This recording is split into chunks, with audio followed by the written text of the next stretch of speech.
Hello दोस्तों, आप सभी को स्वागत है आपके अपने YouTube channel Ansari study classes में। तो आज मैं आप लोगों को जो पढ़ाने वाला हूँ ये एसए से जीडी स्पेशल क्लास है और ये बिहार पुलिस भी इसमें इंक्लूड किया गया है। वो ऐसा तो नहीं है कि जो प्रश्न बिहार पुलिस में आया है वो प्रश्न एसएससी जीडी में नहीं पूछा जाएगा, या जो प्रश्न एसएससी जीडी में पूछा गया है वो बिहार पुलिस में नहीं आएगा। ऐसा तो नहीं होता है, क्योंकि जीके जीएस का ऐसा प्रश्न है जो सभी एग्जामों में आता है। तो ये इस वीडियो में जितने भी प्रश्न हैं वो सारे एग्जाम के लिए अति महत्वपूर्ण है। तो चलिए दोस्तों, बिना कुछ देर किए हुए क्लास को स्टार्ट करते हैं। तो पहला प्रश्न है कि किस भारतीय एथलीट को उड़न पड़ी के नाम से जाना जाता है। यानी कि प्रश्न ये कहता है कि किस भारतीय एथलीट को उड़न पड़ी के नाम से जाना जाता है। इसका सही उत्तर हो जाएगा पीटी उषा को जाना जाता है। पीटी उषा को जो एथलीट के खिलाड़ी हैं उनको जो है कि उड़न पड़ी के नाम से जाना जाता है। और दोस्तों, दूसरा प्रश्न है कि भारत का सर्वोच्च नागरिक पुरस्कार क्या है। यानी कि भारत का सबसे जो उच्चतम या कहते हैं कि सर्वोच्च नागरिक पुरस्कार क्या है। तो इसका सही उत्तर हो जाएगा कि भारत का सर्वोच्च नागरिक पुरस्कार भारत रत्न है। क्या है दोस्तों? भारत रत्न है। तो उम्मीद करता हूँ दोस्तों आप लोगों के प्रश्न समझ में आ रहे होंगे, क्योंकि मैं इस वीडियो में जितने भी प्रश्न कराऊंगा सारे प्रश्न अति महत्वपूर्ण होंगे। और दोस्तों, तीसरा प्रश्न है कि भारत का राष्ट्रीय पशु कौन सा है। यानी कि भारत का राष्ट्रीय पशु क्या है। तो भारत का राष्ट्रीय पशु है बाघ। और दोस्तों, चौथा प्रश्न है कि भारत का राष्ट्रीय पक्षी कौन सा है। तो भारत का राष्ट्रीय पक्षी है मोर। भारत का राष्ट्रीय पक्षी क्या है। तो भारत का राष्ट्रीय पक्षी मोर है। और दोस्तों, पांचवा प्रश्न है कि भारत का राष्ट्रीय जलीय जीव कौन सा है। तो भारत का राष्ट्रीय जलीय जीव है गंगा डॉल्फिन। गंगा डॉल्फिन। और दोस्तों, छठा प्रश्न है कि भारत का राष्ट्रीय फल कौन सा है। तो भारत का राष्ट्रीय फल है आम। भारत का राष्ट्रीय फल क्या है? आम है। चलिए दोस्तों, इसी तरह से और प्रश्नों की ओर मैं बढ़ता हूँ। और दोस्तों, आगे है सातवां प्रश्न। सातवां प्रश्न ये कहता है कि भारत का राष्ट्रीय फूल कौन सा है। तो भारत का जो राष्ट्रीय फूल है वो है कमल। भारत का राष्ट्रीय फूल क्या है? कमल। और दोस्तों, आठवां प्रश्न है कि भारत का राष्ट्रीय पेड़ कौन सा है। तो इसका उत्तर हो जाएगा कि भारत का राष्ट्रीय पेड़ है बरगद। बरगद का पेड़ है जो भारत का राष्ट्रीय पेड़ है। और दोस्तों, नौवां प्रश्न है कि भारत का राष्ट्रीय खेल कौन सा है। तो भारत का राष्ट्रीय खेल है हॉकी। भारत का राष्ट्रीय खेल क्या है? हॉकी। और दोस्तों, 10वां प्रश्न है कि भारत का राष्ट्रीय गीत कौन सा है। तो भारत का राष्ट्रीय गीत है वह है वंदे मातरम। चलिए दोस्तों, और आगे में प्रश्नों की ओर बढ़ता हूँ। और दोस्तों, आगे 11वां प्रश्न है कि हमारा राष्ट्रीय पंचांग कौन सा है। तो इसका उत्तर हो जाएगा कि हमारा राष्ट्रीय पंचांग है शक संवत। शक संवत। और दोस्तों, 12वां प्रश्न है कि राष्ट्रगान गाने की अवधि कितनी है। तो इसका उत्तर हो जाएगा कि राष्ट्रगान गाने की अवधि है 52 सेकेंड। यानी कि राष्ट्रगान जो हमारा है जन गण मन उसको गाने की अवधि है मात्र 52 सेकेंड।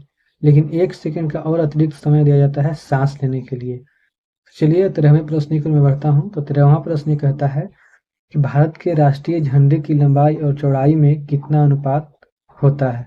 यानी कि भारत का जो झंडा है उसके लंबाई और चौड़ाई में कितना अनुपात होता है। यानी कि लंबाई कितने होना चाहिए और उसका लंबाई का अनुपात चौड़ाई कितना होना चाहिए। तो इसका उत्तर हो जाएगा 3:2। 3:2।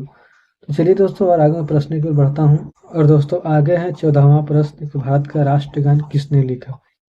तो इसका उत्तर हो जाएगा भारत का राष्ट्रगान रविंद्रनाथ टैगोर ने लिखा। भारत का राष्ट्रगान किसने लिखा। तो भारत का राष्ट्रगान जो है वो रविंद्रनाथ टैगोर जी ने लिखा है। और दोस्तों, 15वां प्रश्न है कि भारत का राष्ट्रीय गीत किसने लिखा। तो इसका उत्तर हो जाएगा कि भारत का राष्ट्रीय गीत बंकिम चंद्र चटर्जी जी ने लिखा है। भारत का राष्ट्रीय गीत किसने लिखा? बंकिम चंद्र चटर्जी ने लिखा है। और दोस्तों, आगे है 16वां प्रश्न कि दिल्ली भारत की राजधानी कब बनी। तो इसका उत्तर हो जाएगा दिल्ली जो है वो भारत की राजधानी सन 1911 ईस्वी में बनी है। यानी कि जो दिल्ली हमारा भारत की राजधानी है ये कब बनी है। तो 1911 ईस्वी में बनी है। तो चलिए दोस्तों, और आगे प्रश्नों की ओर बढ़ता हूँ। और दोस्तों, 17वां प्रश्न है कि सबसे चमकीला ग्रह कौन सा है। तो सबसे चमकीला ग्रह है वो है शुक्र। सबसे चमकीला ग्रह कौन सा है? शुक्र है। और दोस्तों, 18वां प्रश्न है कि भारत में सबसे पहले सूर्य किस राज्य में निकलता है। यानी कि भारत में सूर्य है वो सबसे पहले किस राज्य में निकलता है। जिसका उत्तर हो जाएगा कि भारत में सूर्य सबसे पहले अरुणाचल प्रदेश में निकलता है। कहाँ निकलता है दोस्तों? अरुणाचल प्रदेश में निकलता है। और 19वां प्रश्न है दोस्तों कि भारत की मुख्य भूमि का दक्षिणतम किनारा कौन सा है, यानी कि भारत की मुख्य भूमि जो है उसका दक्षिणतम किनारा कौन सा है? तो इसका उत्तर हो जाएगा कन्याकुमारी जो है इसका दक्षिणतम, भारत की मुख्य भूमि का दक्षिणतम किनारा कन्याकुमारी है। तो चलिए दोस्तों, उम्मीद करता हूँ कि आप लोगों को सारे प्रश्न समझ में आ रहे होंगे, क्योंकि इस वीडियो में जितने भी प्रश्न आए हैं वो सारे प्रश्न अति महत्वपूर्ण है, जो कि हर एग्जाम के पॉइंट ऑफ व्यू से अति महत्वपूर्ण है।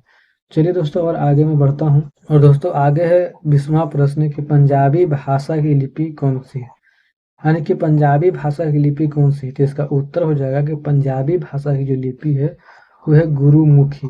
क्या है दोस्तों? गुरुमुखी। और 21वां प्रश्न दोस्तों कि भारत का प्रथम गवर्नर जनरल कौन था, यानी कि भारत का प्रथम गवर्नर जनरल कौन था? तो इसका उत्तर हो जाएगा William Bentinck. William Bentinck Bharat का प्रथम गवर्नर जनरल था। और दोस्तों 22वां प्रश्न है कि भगवान बुद्ध की ज्ञान की प्राप्ति कहाँ हुई थी, यानी कि भगवान बुद्ध जी को ज्ञान की प्राप्ति कहाँ हुआ था? तो इसका सही उत्तर हो जाएगा दोस्तों बोध गया में भगवान बुद्ध जी का ज्ञान की प्राप्ति हुआ था। कहाँ हुआ था दोस्तों? तो बोध गया में भगवान बुद्ध का ज्ञान की प्राप्ति हुई थी। तो चलिए दोस्तों, आगे प्रश्न की ओर बढ़ता हूँ। और दोस्तों आगे है 23वां प्रश्न, आर्य समाज की स्थापना किसने की? तो इसका उत्तर हो जाएगा कि आर्य समाज की स्थापना स्वामी दयानंद सरस्वती ने की। किसने की दोस्तों? आर्य समाज की स्थापना स्वामी दयानंद सरस्वती ने की। और दोस्तों 24वां प्रश्न है कि जालियांवाला बाग हत्याकांड कब हुआ था?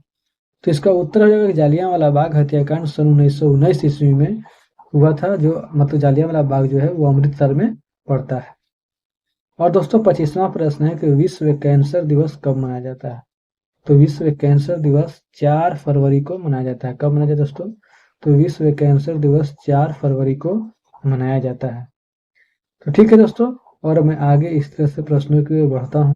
और दोस्तों आगे प्रश्नों की ओर बढ़ने से पहले मैं आप लोगों को एक पहेली बुझाना चाहता हूँ, जो मतलब हंसते खेलते पढ़िए। तो पहेली ये है कि 2 अक्षर का वह कौन सा शब्द है, 2 अक्षर का वह कौन सा शब्द है जिसे उल्टा करो तो वजन का माप है, यानी कि उल्टा करो तो वजन का माप है और सीधा करो तो एक सब्जी का माप है। तो इसका उत्तर हो जाएगा लौकी।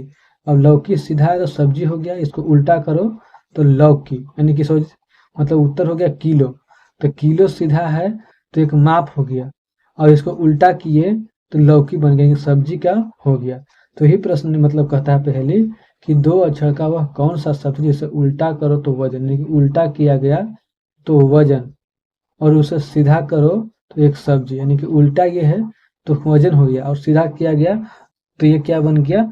सब्जी बन गया। तो चलिए दोस्तों, और मैं अब प्रश्नों की ओर बढ़ता हूँ।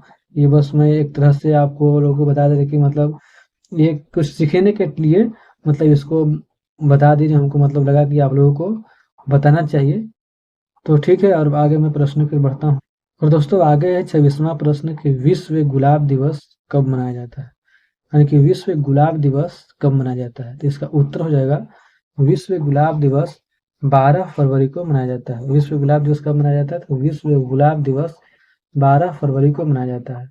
अब आगे 27वां प्रश्न कि वैलेंटाइन डे कब मनाया जाता है? तो इसका उत्तर हो जाएगा 14 फरवरी को मनाया जाता है। ये तो आप लोगों को सब लोगों को पता है, क्योंकि पढ़ाई पर कम और ये सब पर ज़्यादा ध्यान देते हैं, इसलिए रिजल्ट गड़बड़ाता है।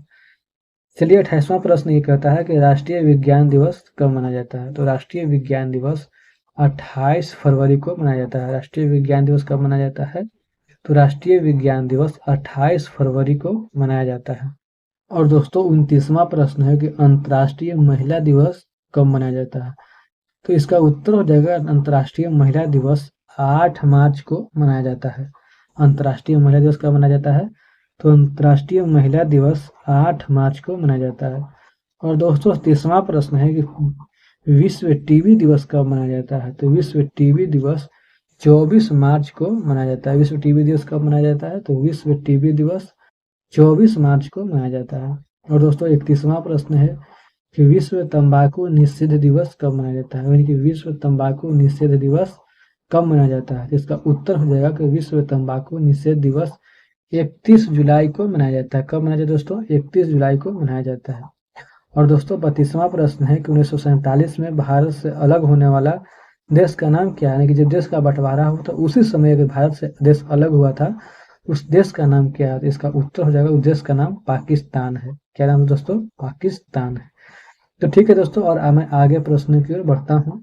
और दोस्तों आगे है 33वां प्रश्न कि आगरा का मशहूर है, जैसे बिहार का मशहूर लिट्टी चोखा, तो उसी तरह से आगरा का क्या मशहूर है?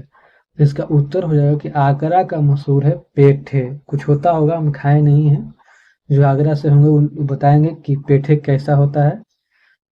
और आगे दोस्तों 34वां प्रश्न कि भारत का सर्वाधिक आबादी वाला राज्य कौन है? कि भारत का कौन सा राज्य है जो सर्वाधिक आबादी वाला है?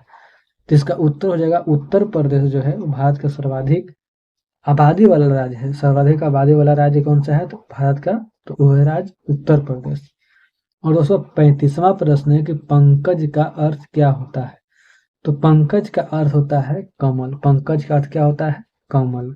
और दोस्तों 36वां प्रश्न है कि पुरुष हॉकी विश्व पुरुष हॉकी विश्व कप 2023 का खिताब किस टीम ने जीता? यानी कि पुरुष हॉकी विश्व कप 2023 का खिताब किस टीम ने जीता?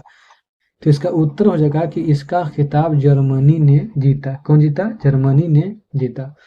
और दोस्तों 37वां प्रश्न है कि ऐसी कौन सी धातु है जिसे चाकू से काटा जा सकता है? तो इसका उत्तर हो जाएगा सोडियम को चाकू से काटा जा सकता है, इसलिए इसको किरोसिन तेल में रखा जाता है दोस्तों। तो चलिए दोस्तों और आगे प्रश्नों की ओर मैं बढ़ता हूँ। और दोस्तों आगे है 38वां प्रश्न कि अयोध्या किस नदी के तट पर स्थित है? इसका उत्तर हो जाएगा अयोध्या सरयू नदी के तट पर स्थित है। अयोध्या किस नदी के तट पर स्थित है? तो अयोध्या जो है वो सरयू नदी के तट पर स्थित है। और आगे 39वां प्रश्न है कि सिंधु घाटी सभ्यता का पतन नगर कौन सा है? यानी कि सिंधु घाटी सभ्यता का पतन नगर कौन सा है? तो इसका उत्तर हो जाएगा लोथल। कौन सा है दोस्तों? लोथल। और दोस्तों 40वां प्रश्न है कि महमूद गजनवी ने भारत पर कितनी बार आक्रमण किया था? यानी कि महमूद गजनवी जो लुटेरा था वो भारत पर कितनी बार आक्रमण किया था? तो इसका उत्तर हो जाएगा कि वह भारत पर 17 बार आक्रमण किया था और 16वां आक्रमण में सोमनाथ मंदिर को वो लूटा था। तो चलिए दोस्तों और आगे प्रश्नों की ओर बढ़ता हूँ। और दोस्तों आगे है 41वां प्रश्न कि स्वर्ण मंदिर का शहर किसे कहा जाता है? तो इसका उत्तर हो जाएगा कि स्वर्ण मंदिर का शहर अमृतसर को कहा जाता है। स्वर्ण मंदिर का शहर किसे कहा जाता है?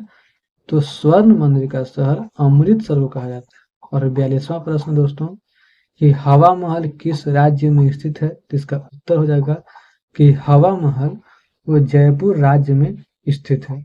और दोस्तों 43वां प्रश्न है कि कारगिल युद्ध किस वर्ष हुआ था? तो इसका उत्तर हो जाएगा कि कारगिल युद्ध 1999 ईस्वी में हुआ था। कब हुआ था दोस्तों? कारगिल युद्ध 1999 ईस्वी में हुआ था। और दोस्तों 44वां प्रश्न है कि महलों का शहर किसे कहा जाता है? तो महलों का शहर कोलकाता को कहा जाता है। यानी कि महलों का शहर किसे कहा जाता है? तो महलों का शहर कोलकाता को कहा जाता है। और दोस्तों चलिए आगे प्रश्नों की ओर बढ़ता हूँ। और दोस्तों 45वां प्रश्न है कि पर्वतों की रानी किस शहर को कहा जाता है? जिसका उत्तर हो जाएगा कि पर्वतों की रानी मसूरी को कहा जाता है। पर्वतों की रानी किसे कहा जाता है? पर्वतों की रानी मसूरी को कहा जाता है। और दोस्तों 46वां प्रश्न है अयोध्या किस नदी के तट पर स्थित है? तो इसका उत्तर हो जाएगा कि अयोध्या जो है वो भी सरयू नदी के तट पर स्थित है। और दोस्तों 47वां प्रश्न है कि सिंधु घाटी सभ्यता का पतन नगर कौन सा है? जिसको आप पहले ही बता दिया है कि इसका मतलब लोथल है। फिर से शायद ये प्रश्न दोबारा रिपीट हो गया है। चलिए कोई बात नहीं, प्रश्न बहुत महत्वपूर्ण है, याद रखिएगा। और दोस्तों 48वां प्रश्न है कि सबसे ज्यादा परमाणु बम वाला देश कौन है? यानी कि सबसे ज्यादा परमाणु बम किस देश के पास है? तो इसका उत्तर हो जाएगा रूस के पास सर्वाधिक परमाणु बम है। चलिए दोस्तों इसी के साथ आगे प्रश्न को मैं बढ़ता हूँ। और दोस्तों आगे है 49वां प्रश्न कि बगीचों का शहर किसे कहा जाता है? तो इसका उत्तर हो जाएगा बगीचों का शहर शिलोंग को कहा जाता है। बगीचों का शहर किसे कहा जाता है? बगीचों का शहर शिलोंग को कहा जाता है। और 50वां प्रश्न दोस्तों कि भारत का पहला नगर निगम कौन सा था? यानी कि भारत का जो पहला नगर निगम था वह कौन सा था? तो इसका उत्तर हो जाएगा कि भारत का पहला नगर निगम कलकत्ता था। तो उम्मीद करता हूँ दोस्तों आप लोगों को सारे प्रश्न अच्छे तरीके से समझ में आए होंगे, क्योंकि जितना भी मैं इस वीडियो में प्रश्न लाया हूँ वो कहीं ना कहीं एग्जाम में पूछने वाला है और कहीं ना कहीं एग्जाम में पूछा हुआ भी प्रश्न है। तो दोस्तों आज के इतना ही रहने देते हैं, और एक पॉजिटिव थॉट है कि हमेशा याद रखना 1% निगेटिव थॉट्स आपकी 99% एनर्जी खत्म कर सकता है। यानी कि अगर आप 1% भी निगेटिव थॉट्स रखते हैं अपने अंदर तो आपके 99% एनर्जी को खत्म कर सकता है। तो ठीक है दोस्तों, इसी के साथ आज के लिए इतना ही रहने देते हैं, मिलते हैं नेक्स्ट क्लास में। अगर आप लोगों को वीडियो अच्छा लगा हो तो इस वीडियो को लाइक कीजिए, अगर चैनल पर पहली बार आए हैं तो चैनल को सब्सक्राइब कीजिए और वीडियो के ज़्यादा से ज़्यादा दोस्तों के साथ शेयर कीजिए। मिलते हैं नेक्स्ट क्लास में, तब तक के लिए जय हिंद। तैयारी को मजबूत